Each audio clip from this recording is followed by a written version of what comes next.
Donald Trump wrote an op-ed for CNN in 2013 that just resurfaced. And he was basically caught saying something that's very un-Trumpian. So he said the following. What has been made clear by current events and financial upheavals since 2008 is that the global economy has become truly that, global. The near meltdown we experienced a few years ago made it clear that our economic health depended on dependence on each other to do the right thing. All right, now let me pause there. So we're talking about Donald Trump here. We know what his position is now, or what he says his position is now, where all of his rhetoric is now. So naturally, what he's going to do is he's going to go on to say, we got to stop that. We shouldn't be dependent on other nations.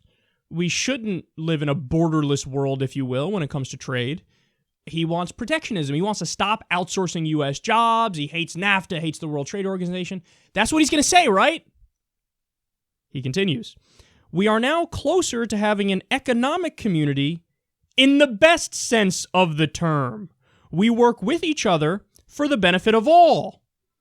I've long been a believer in the look at the solution, not the problem theory. In this case, the solution is clear. We will have to leave borders behind and go for global unity when it comes to financial stability.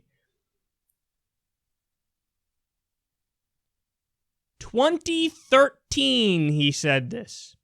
This isn't, oh man, you went all the way back to 1989 to find him saying that. You went all the way back to 1996 to hear him say that. 2013. 2013. 2013. 2013.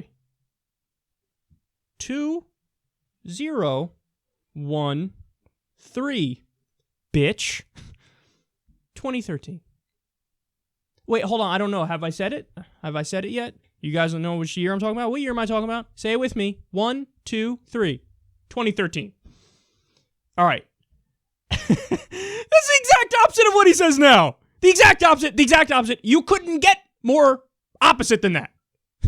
He's saying, and I like how he ripped Hillary for her comments on open borders. He's making the exact same comment here. Now, by the way, some people are spinning this as him saying, I don't think the country should have a border, like the Southern Wall angle.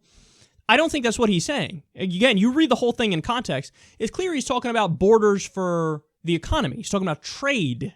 He's not talking about like literal country borders. But same thing, I think, in the emails with Hillary Clinton that WikiLeaks released in speech transcripts, where she's talking specifically about outsourcing and free trade, and in the context of that, she says we need open borders. Again, I don't think Hillary was talking about open borders like at the border of a country, like a wall, because she actually at one point voted for a quote barrier on the border. So again, I don't think either one of them are talking about like, hey, no more literal borders for countries. They're talking about no trade barriers, open borders in terms of trade, no restrictions, no tariffs, no protectionism.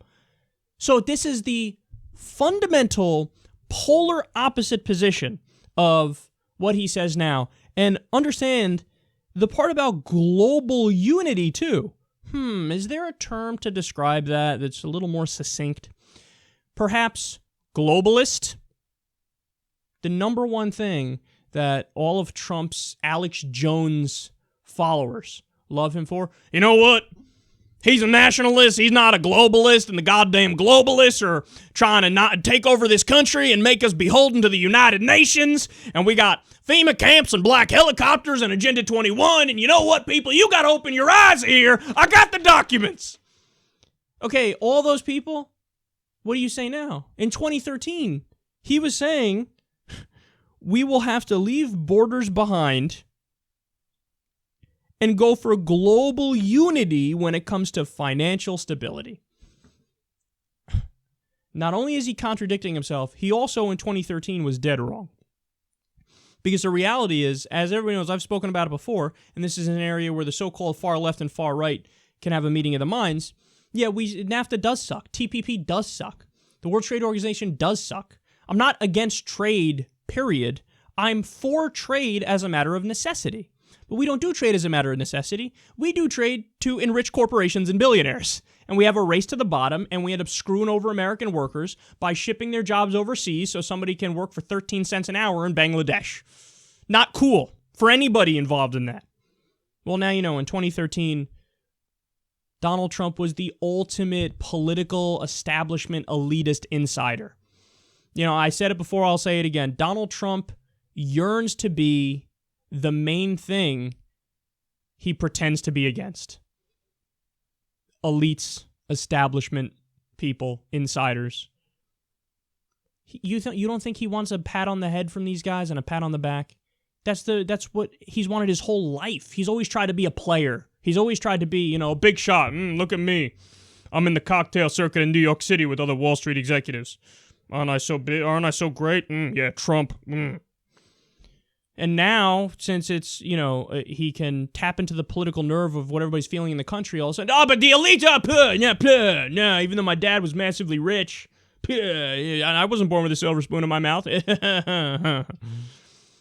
So, more deep Trump hypocrisy.